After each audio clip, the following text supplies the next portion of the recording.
이 시간 본문 말씀 함께 읽도록 하겠습니다. 오늘 본문 말씀은 갈라디아서 3장 12절에서 14절 말씀입니다.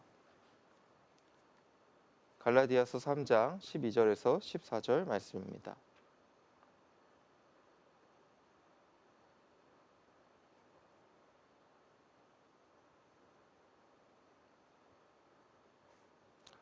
제가 읽도록 하겠습니다. 율법은 믿음에서 난 것이 아니니 율법을 행하는 자는 그 가운데서 살리라 하였느니라. 그리스도께서 우리를 위하여 저주를 받은 바 되사 율법의 저주에서 우리를 속량하셨으니 기록된 바 나무에 달린 자마다 저주 아래에 있는 자라 하였음이라. 이는 그리스도 예수 안에서 아브라함의 복이 이방인에게 미치게 하고 또 우리로 하여금 믿음으로 말미암아 성령의 약속을 받게 하려 함이라. 아멘. 네. 오늘은 사실은 갈라디아서 3장의 1절부터 14절까지를 돌아보는 시간입니다. 그래서 1절부터 14절까지를 돌아보면서 우리가 하나님 앞에 복음을 어떻게 하면 우리 삶 전반에 영향을 끼칠 수 있을지 한번 돌아보기를 원합니다. 오늘 말씀을 보면 본격적으로 바울이 하나님 앞에 갈라디아인들에 대한 책망을 시작하고 있습니다. 그래서 바울이 처음 시작에서 간단한 개요로 너희들이 다른 복음을 받아들인 것에 대해서 굉장히 속상하게 생각한다라고 이야기하였습니다. 그 이후에는 자신의 이야기를 들려주기 시작했습니다. 왜 그랬냐 하면 아마도 갈라디아 교회에 있는 사람들이 다른 어떤 유대인들의 율법을 우리가 또한 지켜야 된다고 주장하는 사람들과 또 바울이 별반 다르지 않다라고 생각하는 사람들이 있었기 때문입니다. 그래서 그 사람들에 대해서 바울이 나는 예수님을 직접 만난 하나님의 사도이고 그런 삶 속에서 내가 해왔던 사역이 바로 이방인들에게 그리고 유대인들에게 어떤 율법의 노력을 벗어나게 해주는 그런 하나님의 부르심 때문에 내가 이렇게 해왔다라고 자신의 권위를 드러내고 있는 것입니다. 그 이후에 3장에서는 본격적으로 바울이 이 사람들에게 본격적으로 자신의 메시지, 이 편지의 본문이 시작되고 있는 것입니다. 그래서 보니까 이렇게 시작하고 있습니다. 3장 1절을 보시면 어리석도다 갈라디아 사람들아 예수 그리스도께서 십자가에 못 박히신 것이 너희 눈앞에 밝히 보이거늘 누가 너희를 꾀더냐. 오늘 말씀의 시작이 바로 이것인 것입니다. 어리석구나 갈라디아 사람들아 예수님의 십자가 사건이 너희 눈에 밝히 보이거늘 누가 너희를 깨워서 잘못된 가르침을 받아들였는가. 오늘 말씀에서 우리의 주제도 바로 이것입니다. 오늘 말씀 보면 눈앞에 밝히 보이거늘 이라는 이야기는 갈라디아 교인들이 진짜 물리적으로 예수님의 십자가 사건을 본 것을 의미하는 것은 아니죠. 그렇지만 무엇을 의미하고 있냐면 그들이 바울이 은유를 쓰고 있는 것입니다. 비유를 사용해서 무엇을 의미하고 있냐면 그들의 눈앞에 하나님의 십자가 사건에 대한 의미가 그들의 마음속에 단단히 박히도록 누가 봐도 확실하게 드러난다는 것입니다. 하나님의 십자가 사건이 우리 인생에 정말 확실한 의미로 드러나는데 어떻게 너희들은 그것을 받아들일 수 없는가라고 어리석다라고 바울이 이야기하고 있는 것이죠. 그래서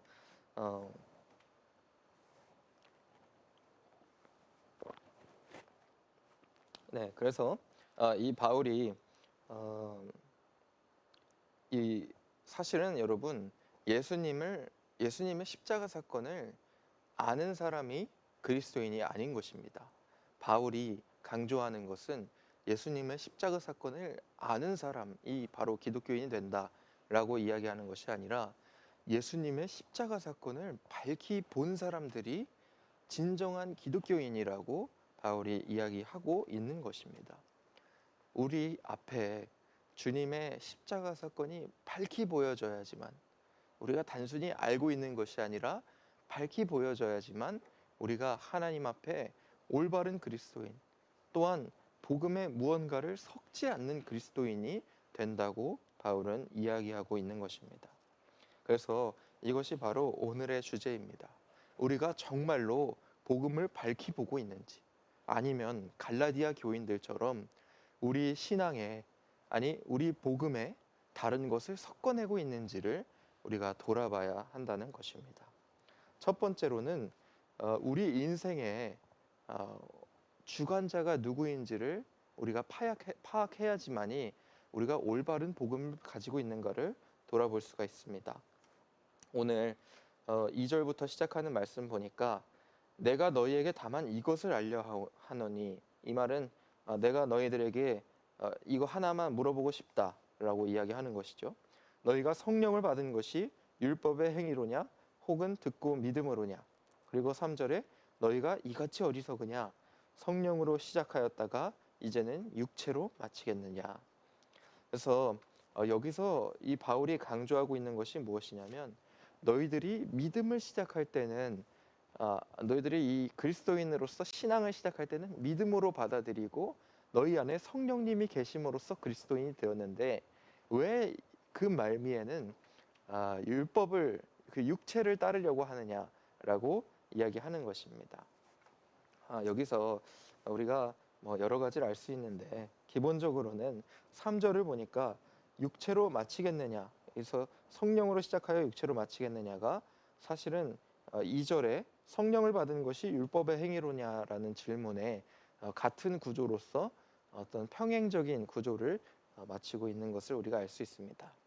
그래서 사실은 성령을 받은 것이, 그리고 성령으로 시작하였다가, 이것이 같은 의미를 가지고 있고, 율법의 행위로냐 요거하고 육체로 마치겠느냐 요게 사실은 같은 의미를 가지고 있습니다.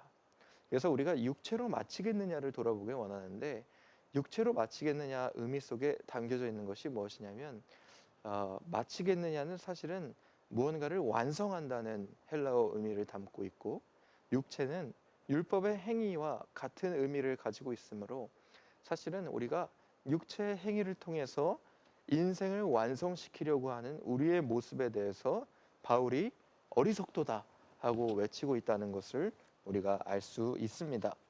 그래서 여러분, 우리가 그리스도인이라고 하지만, 그리고 우리가 복음의 메시지, 예수 그리스도께서 십자가에 못 박히시고 그리고 나를 위해서 죽으셨고 다시 부활하셨다, 이 메시지를 우리가 알고 있지만 우리가 밝히 보지 않으면은 우리 인생에서 어떤 모습이 드러나는가? 우리가 복음은 알고 있지만 우리 인생을 완성시키는 것은 나의 노력으로 받아들이게 된다는 것입니다. 그래서 여러분 인생에서 우리 모든 사람들은 인생을 어떻게든지 완성시키기를 원합니다. 도덕적으로, 그리고 세상에서 보는 어떤 성취, 이런 것들을 통하여서 우리의 노력으로 인생을 완성시키려고 하는 것이 사람의 삶이 되겠죠. 그렇지만 우리가 온전히 예수님을 믿게 된다면 그 삶을 완성시키는 주체가 변하게 되는 것입니다. 우리 삶의 주관자가 누구이신지를 우리가 돌아보게 된다는 것이죠. 우리가 그리스도인들은 이 삶의 완성의 주관자는 바로 예수 그리스도가 돼야 되는 것입니다. 그렇지만 우리 인생에서 우리를 돌아보았을 때 나의 노력, 그리고 내 인생의 나의 성취를 완성이라고 생각하신다면 우리가 온전히 복음을 누리지 않는 것이죠. 오늘 바울은 그런 사람들을 향해서 단호하게 너희가 이같이 어리석으냐, 어리석도다 하고 몇 번이고 이야기하고 있습니다. 여러분, 우리가, 제가 이전에도 말씀드렸지만 많은 사람들이 복음으로 신앙을 시작하고 나서 그 이후에 우리가 어떤 신앙적인 노력을 통하여서 그리스도인이 되어간다라고 생각을 합니다. 하지만 그것은 하나님의 원리는 아닌 것입니다. 우리가 복음을 받아들이고 그 복음 이후에 내가 가진 신앙적인 노력으로 점점 깊은 그리스도인이 되어가는 것은 아닙니다. 우리가 복음을 받아들이고 계속해서 그 복음 때문에 우리가 더 깊은 그리스도인이 되는 것입니다.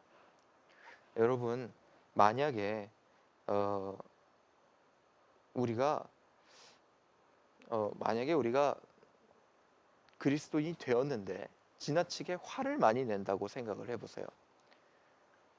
우리가 복음을 받아들였지만 신앙적인 노력, 나의 노력을 더하는 사람들은 예수님을 믿고 나서 내가 지나치게 화를 많이 낸다고 생각한다면은 내가 지나치게 화를 많이 냈구나. 화를 안 내려고 노력해야겠다. 하고는 하나님께도 그렇게 기도할 것입니다. 주님, 화를 안 내게 도와주십시오. 화를 안 내게 하나님, 나를 이끌어 주십시오. 물론 이것도 나쁜 신앙은 아닙니다.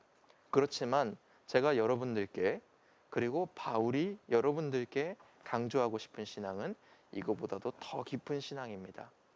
만약에 내가 복음을 받아들이고 나서 내가 그렇게 화를 많이 낸다는 것을 깨닫게 되었다면 우리는 무엇을 해야 하냐면 복음을 통해서 자신을 돌아봐야 하는 것입니다. 내 인생에서 나를 만족시키고 성취시켜주는, 나를 완성시켜주는 내 육체의 노력이 무엇이었길래 내가 그것을 잃어버리면 그렇게 화를 내는가? 이걸 돌아봐야 돼요. 내가 인생에서 내 자존심이 최고라고 했는데 내 자존심을 지키지 못하면 내가 그렇게 화를 냈다면은 우리가 그때 복음의 메시지를 적용할 수 있어야 합니다. 하나님 앞에 단순히 화내지 않게 기도해 주세요. 화내지 않게 주님 도와주세요. 이렇게 기도하는 것이 아니라 우리가 하나님 앞에 주님, 내가 그렇게 인생의 주관자로 생각했던 나의 노력이 무엇입니까? 주님, 내가 뭐 때문에 뭐를 그렇게 하나님 앞에 내려놓기 싫어해가지고 인생에서 그렇게 화를 냈습니까? 주님께서는 이제는 내 인생의 주관자십니다. 그게 우리의 복음의 고백이거든요. 내 인생의 주인이요, 내 인생의 구원자시다. 그게 우리 인생의 복음의 고백이요, 그리고 그 고백을 통하여서 우리 그리스도인의 인생의 전체가 완성되는 것입니다. 내가 만약에 더 나은 그리스도인이 된다고 여러분 생각을 해보시고 더 깊은 그리스도인이 된다고 생각해 보신다면은 그 시작은 무엇인가? 복음이었고 그 완성도 무엇인가?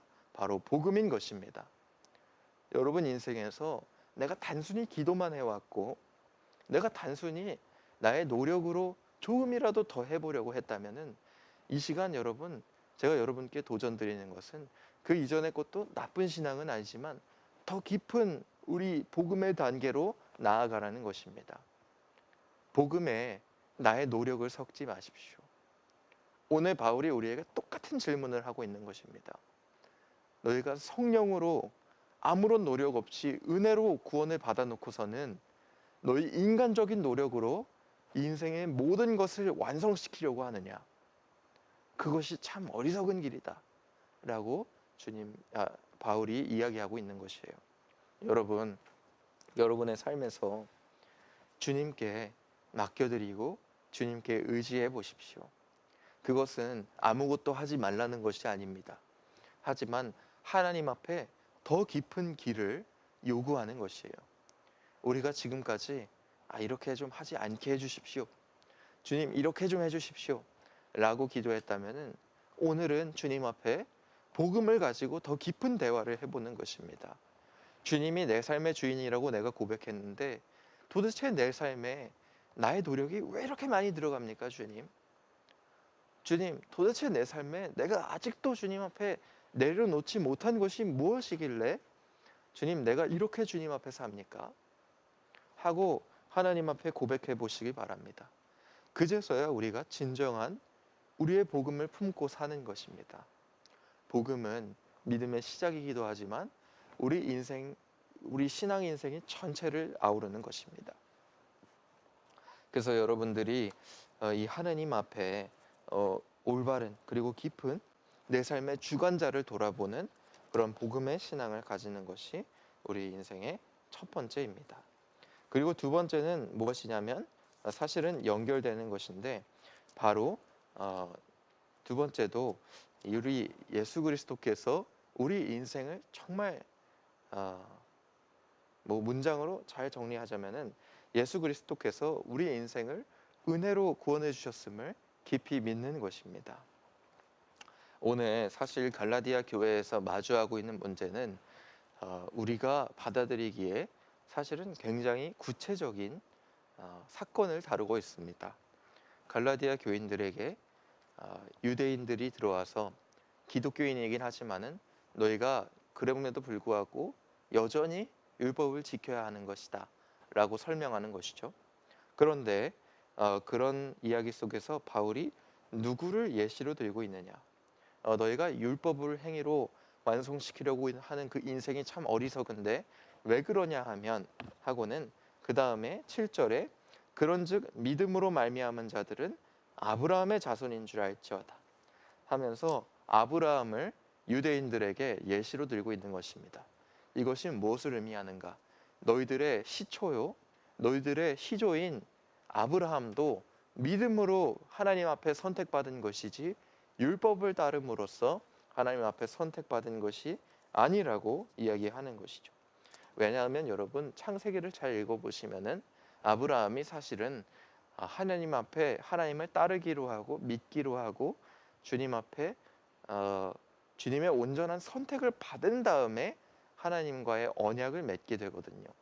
하나님의 언약을 맺었기 때문에 그가 믿고 주님을 따르는 것이 아닙니다.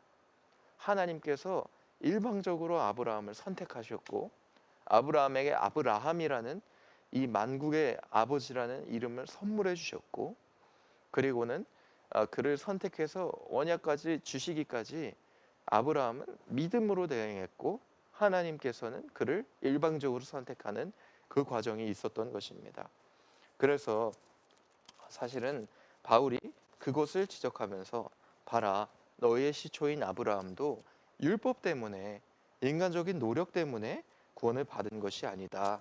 너희들이 만약에 그런 노력으로 인생을 완성시키려고 한다면 완전히 잘못된 것이다 라고 이야기하고 있습니다. 그리고는 누구를 예시로 드는가? 아브라함 다음에 예수 그리스도를 그들 앞에 보여주십니다.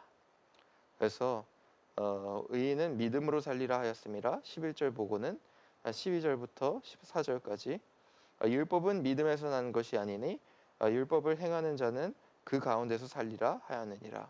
그리스도께서 우리를 위하여 저주를 받은 바 되사 율법의 저주에서 우리를 속량하였으니 기록된 바 나무에 달린 자마다 저주 아래 있는 자니라 하였습니다.